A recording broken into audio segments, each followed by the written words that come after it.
Hello students, आप सभी का स्वागत है। तो बच्चों, अगर आपकी इंफॉर्मेशन टेक्नोलॉजी की एग्जामिनेशंस हैं और आपकी तैयारी अभी तक नहीं हो पाई है और इस वीडियो को अगर आप देख रहे हो ना, तो मतलब आप समझ लो कि आप बिल्कुल सही जगह पे अभी आप पहुंच गए हो।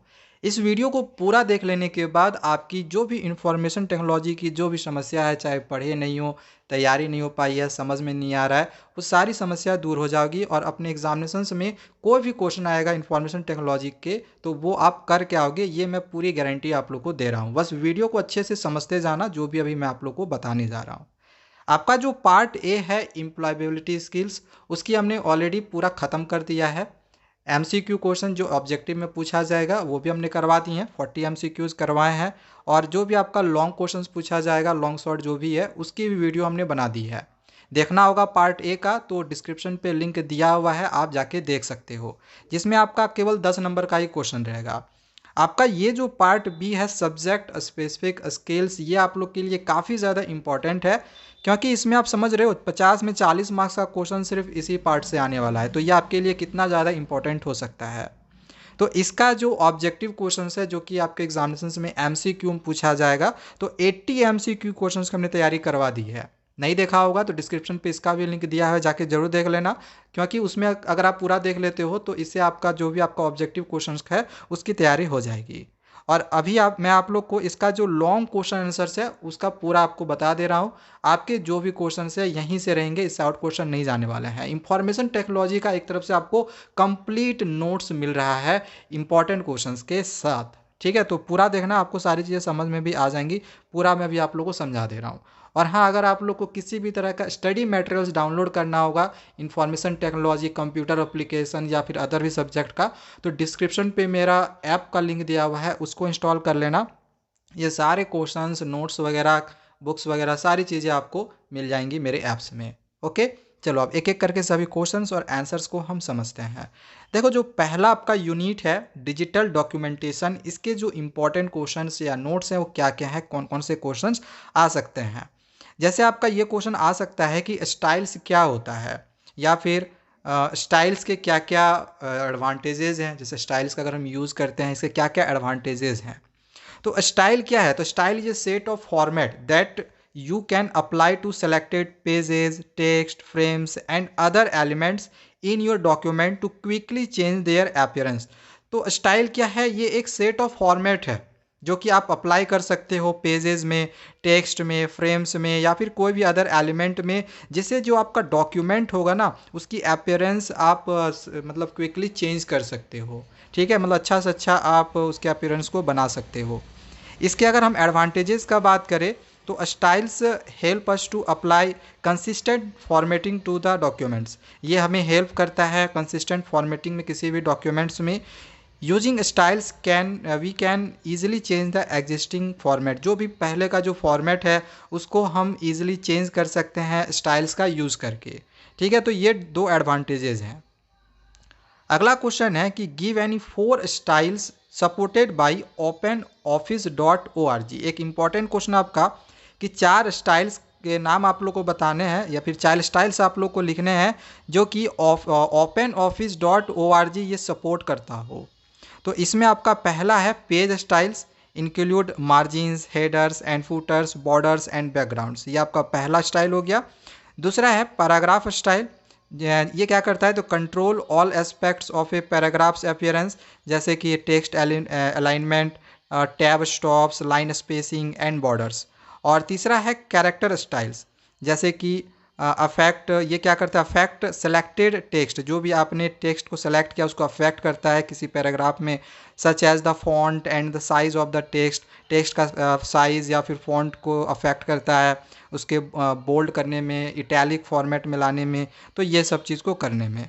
ठीक है, हमें यहाँ पे 4 लिखने हैं ना, 4 स्टाइल्स के बारे में लिखना है। तो ये तो पहला हो गया पेज स्टाइल, दूसरा हो गया पैराग्राफ स्टाइल, तीसरा हो गया कैरेक्टर स्टाइल्स, और चौथा आपका है नंबरिंग स्टाइल्स। तो ये क्या करता है? तो सिमिलर अलाइनमेंट, नंबरिंग और ब्यूलेट, तो ये सब चीज़ों को अप्लाई करने में नंबरिंग स्टाइल्स जो है वो काम देता है। अगला क्वेश्चन नंबर देखते हैं, जो कि है क्वेश्चन नंबर 3। क्वेश्चन पूछा गया है कि how can we create our own styles.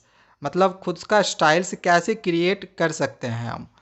तो है इसमें आपको 2 पॉइंट याद रखना है कि creating new styles from selection, और दूसरा dragging and dropping to create a new ये स्टाइल। ठीक है, तो ये 2 पॉइंट याद रख लें कि किस तरह से हम खुद का स्टाइल क्रिएट कर सकते हैं। अगला क्वेश्चन नंबर 4 पूछा गया है कि एक्सप्लेन एनी 4 ग्राफिक फिल्टर्स। आपको कोई भी 4 ग्राफिक फिल्टर्स के बारे में लिखना है। तो 4 ग्राफिक फिल्टर्स में पहला हो गया जैसे इन्वर्ट, दूसरा है स्मूथ, तीसरा है शार्पेन और चौथा है पोस्टराइज। ठीक है, तो इन सब के बारे में हमने यहाँ पे लिख दिया है। इसको चाहो तो आप अपने तरीके से पढ़ सकते हो क्या क्या इसमें लिखा हुआ है। अच्छा, यहाँ पे स्टाइल्स और टेम्पलेट्स में क्या डिफरेंसेस है वो दिया गया है। What are the differences between styles and templates. तो स्टाइल्स और टेम्पलेट्स में क्या डिफरेंस है, तो स्टाइल के बारे में तो हमने ऊपर में आप लोग को ऑलरेडी बता दिया है कि स्टाइल क्या होता है। सेट ऑफ फॉर्मेट होता है जो कि हम इन चीज़ों पे अप्लाई करते हैं, ठीक है, उसके ताकि उसके अपीयरेंस को चेंज किया जा सके।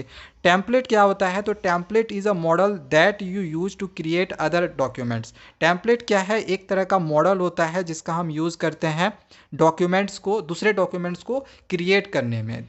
ठीक है, और क्या स्टाइल्स के बारे में है, तो ये कंसिस्टेंट होता है इंटायर डॉक्यूमेंट में। एंड टेम्पलेट क्या करता है, तो template help to keep formatting consistent across multiple document. ये मल्टीपल डॉक्यूमेंट के कंसिस्टेंसी में टेम्पलेट के फॉर्मेटिंग में यूज होता है।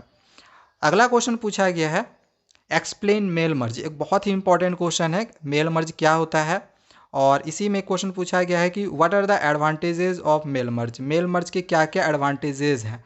तो मेल मर्ज क्या होता है, तो मेल मर्ज के थ्रू हम क्या कर सकते हैं कि कोई भी लेटर को हम बहुत सारे लोगों तक सेंड कर सकते हैं। इसके क्या क्या एडवांटेजेस हैं, तो इट सेव्स आवर टाइम, या हमारे टाइम को, हमारे एफर्ट्स को बचाता है। It helps to create multiple personalized letters to very less time. कम समय में इसको आप काफ़ी लोगों तक भेज सकते हो। और तीसरा यहाँ पे है कि it also help to keep the formatting consistent in all the letter. और साथ ही साथ जो मेल होता है वो जितने भी लेटर्स होते हैं सभी लेटर के फॉर्मेटिंग को कंसिस्टेंट बनाने में भी ये हेल्प करता है। तो ये आपका जो यूनिट 1 है यहाँ से आपका ख़त्म हो जाता है। जो भी क्वेश्चन आपका यूनिट 1 से आना रहेगा वहाँ से मिल जाएगा। इसके बाद इसमें अगला यूनिट दिया गया है इलेक्ट्रॉनिक स्प्रेडशीट, जिसमें हम एक्सेल के बारे में इसमें समझेंगे। तो इसमें फर्स्ट क्वेश्चन पूछा गया है कि how can we rename a worksheet. किसी भी वर्कशीट को हम रीनेम कैसे कर सकते हैं। तो इसके लिए 3 तरीके हैं जिससे कि हम वर्कशीट को रीनेम कर सकते हैं। जैसे ये पहला तरीका दिया गया है कि double click on one of the existing worksheet names. जो भी हम वर्कशीट बनाए हुए हैं उसमें डबल क्लिक करके हम उसको रीनेम कर सकते हैं। दूसरा है कि हम राइट क्लिक करके जो भी वर्कशीट बनाए हैं उसको राइट क्लिक करके हमें जो भी रीनेम वगैरह है वो कर सकते हैं। एक शॉर्टकट की भी है कि हम उसको उस पर क्लिक करके अगर हम F2 प्रेस करते हैं तो इससे भी हम रीनेम कर सकते हैं। तीसरा तरीका यहाँ पे दिया गया है कि select the worksheet you want to rename. सबसे पहले जिस भी वर्कशीट को आपको रीनेम करना है उसको सेलेक्ट कर लो, and then select the sheet option. इसके बाद सीट ऑप्शन को सेलेक्ट करो फ्रॉम द फॉर्मेट मेन्यू से। ओके, चलो नेक्स्ट आगे देखते हैं क्वेश्चन नंबर 8 को। 8 नंबर पूछा गया है व्हाट आर मैक्रोज। मैक्रोज क्या होता है, तो यहाँ पे आंसर है कि macros is a saved sequence of commands और की स्ट्रोक्स। मैक्रो क्या है, ये सेव्ड सीक्वेंस होता है कमांड का या फिर की स्ट्रोक्स का, that are stored for a later use, जो कि स्टोर्ड होता है बाद में यूज के लिए। Macros are specially useful to repeat a task. देखो मैक्रोज का स्पेशली यूज़ किया जाता है किसी टास्क को रिपीट करने में, बार बार उस टास्क को करने के लिए। ठीक है, एक ही तरीके के टास्क को बार बार करने के लिए हम मैक्रोज का स्पेशली यूज़ करते हैं। नेक्स्ट आए क्वेश्चन नंबर 7 है how can we record a macro. Macro को हम किस तरह से रिकॉर्ड करते हैं। तो यहाँ पे इसका देखो पूरा स्टेप्स दिया गया है कि आप किस तरह से रिकॉर्ड कर सकते हो। तो यूज टूल्स, फिर पहले आपको टूल्स में जाना है, फिर मैक्रोज में जाना है, फिर रिकॉर्ड मैक्रो पे क्लिक करना है, वहाँ से मैक्रो को जो भी है इसको स्टार्ट कर देना है। रिकॉर्डर मतलब स्टार्ट कर लेना है। ठीक है, आगे है perform the actions you want to be recorded in the document. जो भी आपको रिकॉर्ड करना है तो उस एक्शन को परफॉर्म करो, इसके बाद रिकॉर्डिंग को स्टॉप करो। ठीक है, the macro dialog appears. Macro dialog जो है वो खुलकर आ जाएगा, in which you can save and run the macro. इस तरह से आप वहाँ पे उसको सेव कर सकते हो और रन कर सकते हो। नेक्स्ट आए क्वेश्चन नंबर 8 दिया गया है डिफाइन कॉन्सोलिडेटिंग डेटा। बहुत ही इंपॉर्टेंट क्वेश्चन है, हर बार एग्जामिनेशन में आता ही है। कॉन्सोलिडेटिंग डेटा क्या होता है, and write steps to consolidate data in electronic spreadsheet, और साथ ही इसमें आपको जो स्टेप्स है वो भी लिखने हैं। देखो यहाँ पे मैं आपको बताता हूँ कंसोलिडेटिंग डेटा का मतलब क्या होता है। जैसे अगर हमने अलग अलग वर्कशीट एक बनाया हुआ है, ठीक है, अलग अलग वर्कशीट तैयार किया हुआ है, तो उस पूरे वर्कशीट को हम अगर एक ही सीट में लाते हैं, इसी को हम कंसोलिडेटिंग डेटा कहते हैं।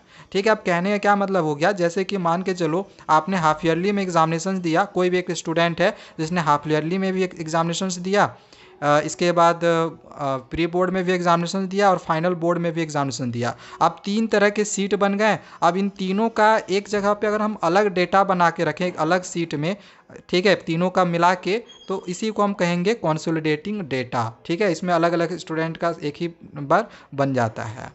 ओके, समझ में आ गया होगा। अब इसमें बोला गया है कि स्टेप्स लिखने के लिए दिया गया है कंसोलिडेट डेटा का किसी भी इलेक्ट्रॉनिक स्प्रेडशीट के लिए।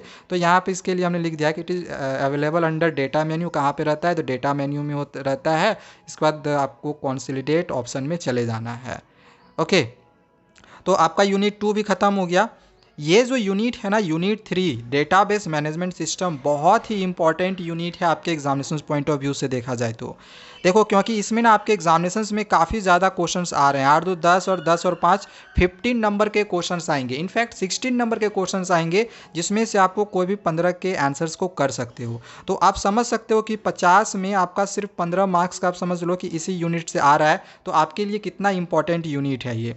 इसमें आपका 1 मार्क्स का 6 क्वेश्चन रहेगा, जिसमें से आपको कोई भी 5 के आंसर्स करने रहेंगे। सारे ही मल्टीपल चॉइस होंगे। इसकी वीडियोज हमने ऑलरेडी बना रखी है, जिसमें 80 MCQs में आपको हमने करवा दिया है।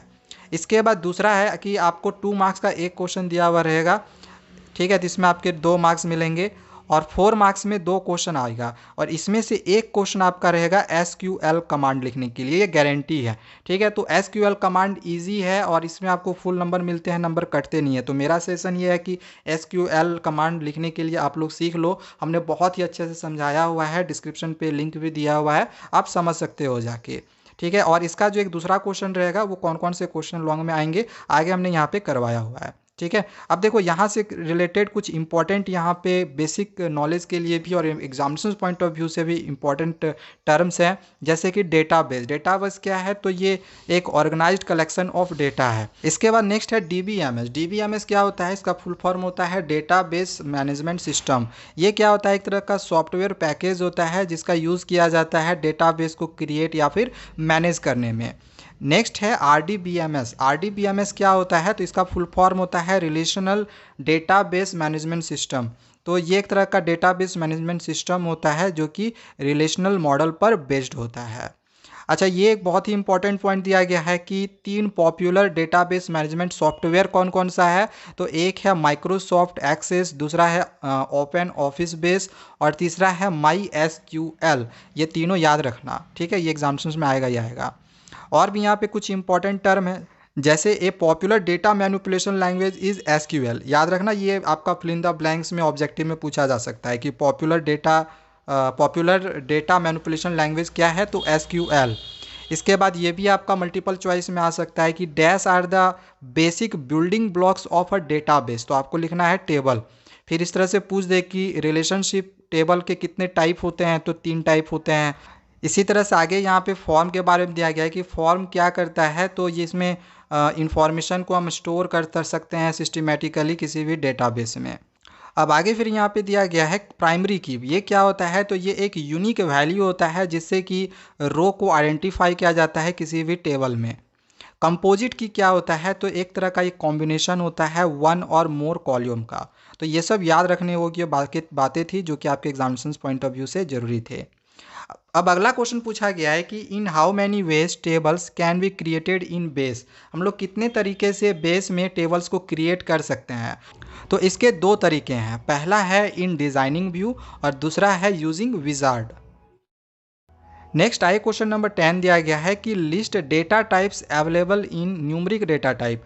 न्यूमरिक डेटा टाइप में कौन कौन से डेटा टाइप्स अवेलेबल होते हैं, तो ये सब सारे याद रखना कि कौन कौन डेटा टाइप्स अवेलेबल होते हैं। जैसे एक होता है बुलियन, न्यूमरिक, इंटीजर, फ्लोट, इसके बाद आगे है टेनिंट, ठीक है, फिर small int, big int, decimal, real, double. तो ये सब नाम याद रख लेना, ठीक है ना। अगला क्वेश्चन नंबर 11 पूछा गया है कि list data types available in alpha numeric data type. अब हमें यहाँ पे अल्फ़ा न्यूमरिक डेटा टाइप में कौन से डेटा टाइप्स अवेलेबल होते हैं तो वो लिखना है। तो इसमें अवेलेबल होता है लॉन्ग वर्चार, चार वराचार या फिर वर्चार इग्नोर केस। तो ये सब सारा याद रखना एग्जामिनेशन पॉइंट ऑफ व्यू से बहुत ही इंपॉर्टेंट है। अब नेक्स्ट आए क्वेश्चन नंबर 12 पूछा गया है कि name different binary data types. अलग अलग प्रकार के बाइनरी डेटा टाइप्स कौन कौन से होते हैं, जिसमें से पहला आपका दे दिया गया है लॉन्ग भर बाइनरी, दूसरा है बाइनरी, तीसरा है भर बाइनरी। ठीक है, नेक्स्ट आएगा फिर क्वेश्चन नंबर 13 यहाँ पे दिया गया है कि how many types of relationship can be created in base. Base में कितने टाइप के रिलेशनशिप क्रिएट कर सकते हैं, प्रत्येक को यहाँ पे एक्सप्लेन भी करना है। देखो ये भी आपका लॉन्ग में आपका आने का हाई चांसेस है, बहुत ही इंपॉर्टेंट क्वेश्चन है, जिसमें आपका पहला है 1 to 1। ठीक है, ये एक तरह का रिलेशनशिप है। इसके बाद दूसरा है 1 to मैनी, इसको हमने एक्सप्लेन भी कर दिया है। इसके बाद थर्ड है मैनी टू मैनी। ठीक है, तो ये आप लोग को तीनों यहाँ पे जो हमने रिलेशनशिप बताए हैं ये आप लोग याद रख कर लेना। ठीक है, इससे कि हम बेस को क्रिएट कर सकते हैं। नेक्स्ट आए क्वेश्चन नंबर 14 पूछा गया है कि सॉर्टिंग क्या होता है and in how many ways it can be done. Sorting क्या होता है और इसको कितने तरीके से हम कर सकते हैं। ठीक है, तो सॉर्टिंग क्या होता है, तो arranging elements in particular sequence. एक सीक्वेंस में किसी एलिमेंट को अरेंज करना, पर्टिकुलर सीक्वेंस में एलिमेंट्स को अरेंजमेंट करना, that is called sorting. And it can be done in two ways. इसको दो तरीके से डन कर सकते हैं, पहला इंक्रीजिंग ऑर्डर में और दूसरा डिक्रीजिंग ऑर्डर में। नेक्स्ट आए क्वेश्चन नंबर 15 है what are the advantages of database. अब बताओ डेटाबेस के क्या क्या एडवांटेजेस हैं। ये भी बहुत ही इंपॉर्टेंट क्वेश्चन है, ये सब सारे एडवांटेजेस याद रख लेना। जिसमें आपका पहला है रिड्यूसेस डेटा रिडंडेंसी, दूसरा है शेयरिंग ऑफ डाटा, थर्ड है डाटा इंटीग्रिटी, फोर्थ है डाटा सिक्योरिटी, 5 है प्राइवेसी, 6 है बैकअप एंड रिकवरी और नेक्स्ट है डेटा कंसिस्टेंसी। ठीक है, तो ये सब याद रख लेना। ठीक है, इसको हमने एक्सप्लेन यहाँ पे नहीं किया हुआ है, आप चाहो तो इसको एक्सप्लेन करके पढ़ सकते हो। यहाँ से हमने सारी चीज़ें यहाँ पे लिख दी है, हालांकि MCQ क्वेश्चन में हमने ये सब सारे समझाए हुए हैं। अब देखो अगला जो क्वेश्चन आ गया, इसमें हमें SQL कमांड लिखने के लिए बोला गया है। ठीक है ना, तो इन सब का आपको SQL कमांड लिखना है। अभी मैं आपको SQL कमांड लिखने के लिए नहीं सिखा रहा हूँ, क्योंकि हमने ऑलरेडी सिखाया हुआ है, वीडियो दिया हुआ है डिस्क्रिप्शन पे, आप उसको जाके एक बार जरूर देख लेना कि कैसे हम SQL कमांड लिखते हैं। ये आपका 4 नंबर में गारंटी है, आएगा ही आएगा। ओके, हालांकि मैं आप लोग को इसका आंसर्स यहाँ पे दिखा दे रहा हूँ। ठीक है, इसके बाद एक क्वेश्चन हमने आप लोग को यहाँ पे और भी दे दिया है, इसका भी आप SQL कमांड लिख सकते हो। देखो इसमें ना एक बहुत ही आसान क्वेश्चन पूछा गया है, ये आपका CBSE के सैम्पल पेपर में भी दिया गया है कि how many fields and records are there in sales table. ये जो एक सेल्स टेबल दिया गया है, इसमें कितने फील्ड्स और रिकॉर्ड्स हैं। तो यहाँ पे आप देखोगे कि 1 2 3 4, यहाँ पे इधर से भी 4 है और यहाँ पे इधर से भी 4 है, तो इसमें 4 फील्ड्स है और 4 रिकॉर्ड्स हैं। तो इसका जो आंसर है यहाँ पे वही चीज़ लिखा गया है, 4 fields and 4 records are there in table sales. ठीक है, बाकी यहाँ पे जो भी SQL कमांड लिखने के लिए बोला गया था वो आप यहाँ पे देख सकते हो। इसके बाद नेक्स्ट यूनिट 4 दिया गया है डेटाबेस मैनेजमेंट सिस्टम। तो इसमें हमें कुछ पॉइंट्स याद रखने हैं। जैसे पहला है कि 3 types of wired internet connectivity. 3 types of wired internet connectivity कौन कौन से हैं, तो पहला है डायल अप, इसके बाद है DSL और तीसरा है केबल इंटरनेट एक्सेस। इसके बाद अगला ये जो टर्म दिया गया है ना इंस्टेंट मैसेजिंग, समझ लो यहाँ से क्वेश्चन आपका बनेगा ही बनेगा। ठीक है, तो ये एक तरह का फॉर्म होता है कम्युनिकेशन का ओवर द इंटरनेट के through, that offers an instantaneous transmission of text based messages from sender to receiver. मतलब मैसेज वगैरह भेजने में आपको ये हेल्प करता है। अब नेक्स्ट आए क्वेश्चन नंबर 18 दिया गया है, जिसमें यहाँ पे हमें कुछ फुल फॉर्म्स दिए गए हैं, तो इनको याद कर लेना। ठीक है, DSL का, ISP का, मॉडेम का, WWW LAN, ये सब का फुल फॉर्म यहाँ पे हमने दे दिया है। नेक्स्ट यहाँ पे और है जैसे मैन वैन P2P। ठीक है, P2P पूछता भी है what is P2P, peer to peer. ठीक है, ये क्या होता है ये भी पूछता है, तो हो सके तो गूगल में एक बार सर्च कर लेना P2P क्या होता है, पीयर टू पीयर, एक बार देख लेना क्या होता है, क्योंकि एग्जामिनेशन में कभी कभी पूछ देता है। अगला क्वेश्चन नंबर 19 है कि list any 5 application based instant messaging software. अब कोई भी 5 application based instant messaging software के नाम लिखने हैं। जैसे कि एग्जांपल हो गया गूगल टॉक, ये एक मैसेजिंग सॉफ्टवेयर है, इंस्टेंट मैसेजिंग सॉफ्टवेयर एप्लीकेशन। ठीक है, दूसरा है याहू मैसेंजर, थर्ड है स्काइप, नेक्स्ट है विंडोज़ लाइव मैसेंजर और नेक्स्ट है फिर रेडिफ बोल। इन सब के ज़रिए हम मैसेज भेज सकते हैं। नेक्स्ट क्वेश्चन नंबर 20 है, what do you mean by instant messages, give any 3 की features of instant messaging. Instant messages क्या होता है और इसके 3 हमें फ्यूचर्स भी लिखने हैं। तो ऑलरेडी हमने इंस्टेंट मैसेजिंग क्या होता है हमने आप लोग को ऑलरेडी बता दिया है ऊपर में, ठीक है, जैसे कि हम मैसेज वगैरह भेज सकते हैं इंटरनेट के थ्रू। इसके अगर हम 3 की फीचर्स का बात करें तो एक तो पहला ये हो गया कि text messages can be send to 1 or more person, मतलब एक या फिर एक से ज़्यादा पर्सन को हम भेज सकते हैं। ऑडियो कॉलिंग या फिर कॉन्फ्रेंसिंग के जरिए हम बात कर सकते हैं, वीडियो कॉलिंग कॉन्फ्रेंसिंग के जरिए हम बात कर सकते हैं। अगला question number 21, most important question है, भी वाई एकदम रख लो कि एग्जामिनेशन में आएगा ही आएगा। ब्लॉग क्या होता है और इसके यूजेस को एक्सप्लेन करना है। तो ब्लॉग क्या होता है, तो ये blog is a discussion style site used by a non technical और technical users by creating personal web pages. मतलब कि एक वेब पेजेस क्रिएट करके, चाहे वो टेक्निकल हो या फिर नॉन टेक्निकल हो, ठीक है, तो उस पर डिस्कशन करना, उस साइट पे डिस्कशन करना अपने पेजेस में। अब इसके क्या क्या यूजेज हैं, तो blogs are similar to an online personal diary. ये एक तरह से पर्सनल डायरी की तरह होता है, जो कि यूज़ करने में ये काफ़ी ज़्यादा सिंपल होता है।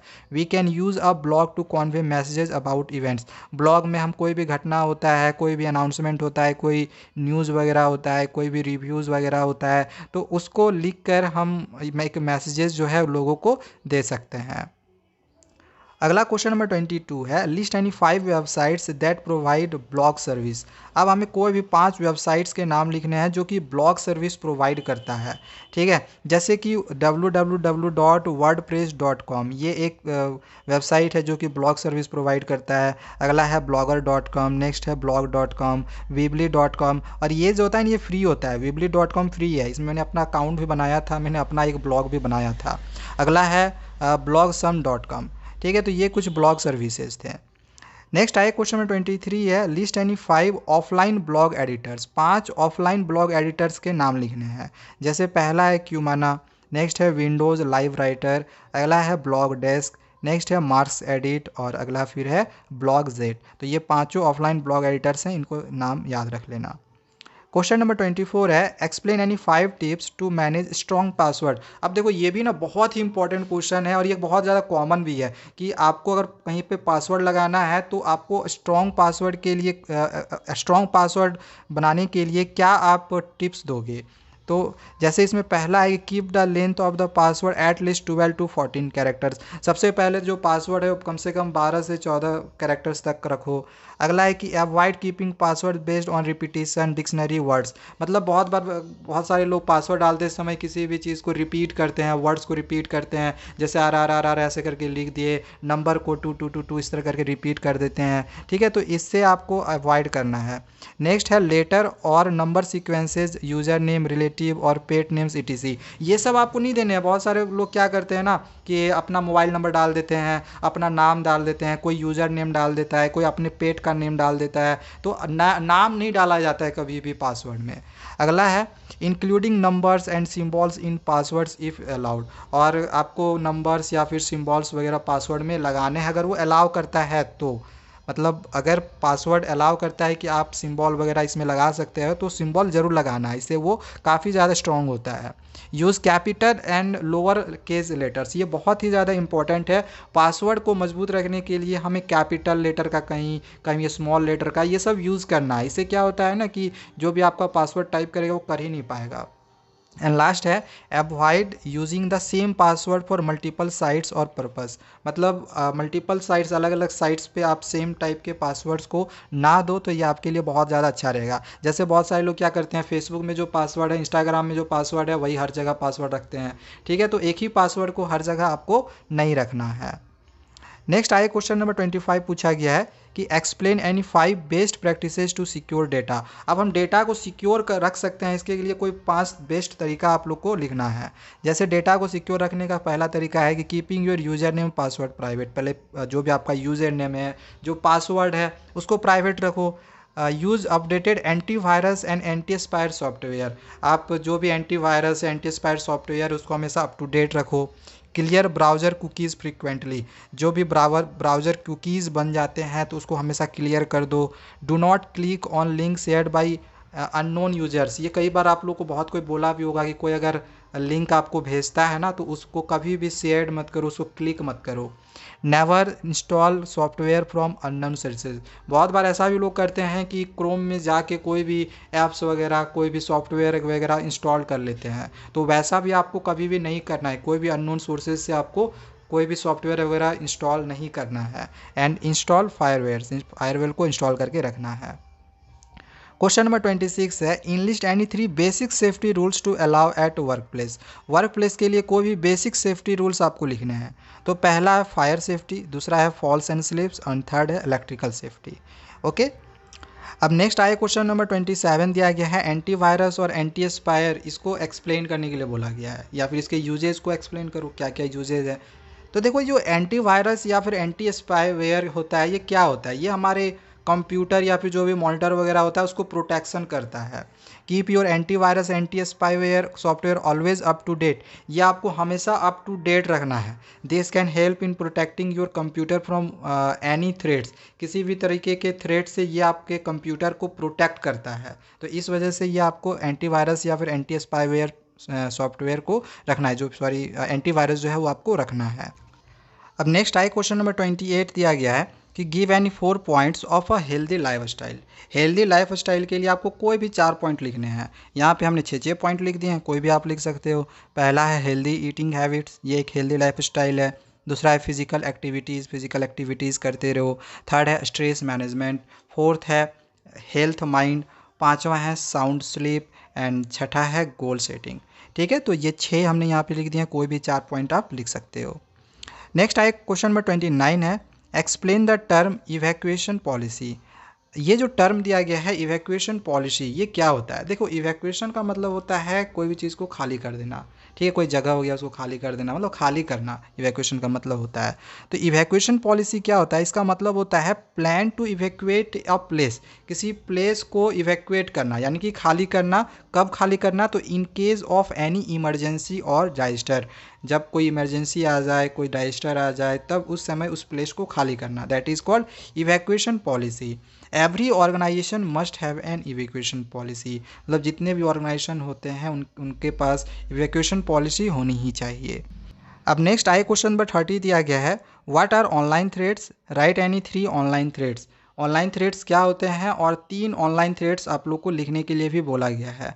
ऑनलाइन थ्रेड्स का कहने का क्या मतलब हो गया कि जैसे इंटरनेट वगैरह हैकिंग वगैरह नहीं हो जाता है, तो हैकिंग वगैरह हो जाता है, उसी को हम लोग ऑनलाइन थ्रेड्स कहते हैं। ठीक है, तो the threads that uses world wide web, जिसको हम इंटरनेट कहते हैं, to facilitate crimes are called online threads. ठीक है, मतलब जो क्राइम वगैरह चलता है, लोग करते हैं, हैकिंग कर लेते हैं, that is called online threads. अब 3 ऑनलाइन थ्रेड्स का बात करें, जिसमें आपका पहला है फिशिंग, दूसरा यहाँ पे हमने लिख दिया है ईमेल स्पूफिंग, और तीसरा है चैट स्पूफिंग। ठीक है, हमने यहाँ पे इसको बारे में भी लिख दिया क्या क्या होता है, आप चाहो तो इसको पढ़ सकते हो। नेक्स्ट आए क्वेश्चन 31 है, जो कि आई थिंक ये लास्ट क्वेश्चन होगा, कि ऑनलाइन ट्रांजैक्शन से आप क्या समझते हो और इसके एग्जांपल्स भी लिखो। तो ऑनलाइन ट्रांजैक्शन क्या होता है, तो the transaction over the internet are called online transactions. जैसे हम इंटरनेट के थ्रू जो भी ट्रांजैक्शन करते हैं उसी को हम ऑनलाइन ट्रांजैक्शन कहते हैं। जैसे हम लोग कोई भी सामान वगैरह खरीदते हैं तो ऑनलाइन पैसा पे करते हैं, वही हो गया ऑनलाइन ट्रांजैक्शन। कोई भी सामान खरीदते हैं, टिकट बुकिंग करते हैं, फीस वगैरह जमा करते हैं, तो ऑनलाइन हम लोग ट्रांजैक्शन करते हैं ना, ऑनलाइन पे करते हैं, यही होता है। ठीक है, अब जैसे यहाँ पे इसके कुछ कैटेगरीज दे दिए गए हैं। अगर आपको गुड्स बाई करने होंगे, यानी अलग अलग तरह की सामानें बाई करनी होगी, तो आप कहाँ से करोगे, तो अमेजोन से करोगे, मियंत्रा से करोगे, फ्लिपकार्ट से करोगे, ईबे से करोगे। यहाँ से आप ऑनलाइन ट्रांजैक्शन भी कर सकते हो, हालांकि कैश ऑन डिलीवरी भी होता है। अगला है, अगर आपको टिकट बुकिंग करना होगा तो आप IRCTC या फिर रेड बस, यहाँ से अपने टिकट्स को बुकिंग कर सकते हो। नेक्स्ट है कि स्कूल की फ़ी भी पेमेंट कर सकते हो आप ये वाली लिंक से। तो ये सब कुछ यहाँ पे कैटेगरीज दिए हुए हैं ऑनलाइन ट्रांजैक्शन के। नेक्स्ट यहाँ पे दिया गया है कि जो हम ऑनलाइन ट्रांजैक्शंस करते हैं तो किन के थ्रू हम कर सकते हैं। जैसे आपके पास अगर वैलिड डेबिट कार्ड है तो आप ऑनलाइन ट्रांजैक्शन कर सकते हो, या फिर वैलिड क्रेडिट कार्ड से कर सकते हो। नेट बैंकिंग का अगर सब्सक्रिप्शन आपने लिया हुआ है तो इससे भी आप ऑनलाइन पेमेंट को कर सकते हो। UPI के थ्रू कर सकते हो। UPI का फुल फॉर्म ये होता है यूनिफाइड पेमेंट इंटरफेस, याद रखना। और भी बहुत सारे वेरियस तरीके हैं जिससे कि हम ऑनलाइन पेमेंट को कर सकते हैं। ठीक है ना। तो ये सब सारी चीज़ों को याद रखना। अभी जैसे मैंने आप लोगों को पहले बोला था कि अगर आप इस वीडियो को पूरा देख लेते हो तो आपका जो इन्फॉर्मेशन टेक्नोलॉजी है समझो पूरा ख़त्म हो जाएगा। तो आपका जो यहाँ पे इन्फॉर्मेशन टेक्नोलॉजी है ना पूरा ख़त्म हो गया है। इससे ज़्यादा आपको और कुछ पढ़ने नहीं है, इतने करके चले जाओ, आपका 50 आउट ऑफ 50 आएगा, एक नंबर भी आपका कम आने वाला नहीं है। तो जाओ एग्जामिनेशंस में फोड़ कर आओ और एग्जामिनेशंस के बाद बताना कमेंट करके कि एग्जामिनेशंस कैसा गया है। और हाँ, नोट्स या फिर कुछ भी स्टडी मटेरियल्स डाउनलोड करना होगा आईटी से रिलेटेड या फिर अदर सब्जेक्ट से भी रिलेटेड, तो डिस्क्रिप्शन पे मेरे ऐप का लिंक दिया हुआ है, इंस्टॉल कर लेना। Thank you, bye bye.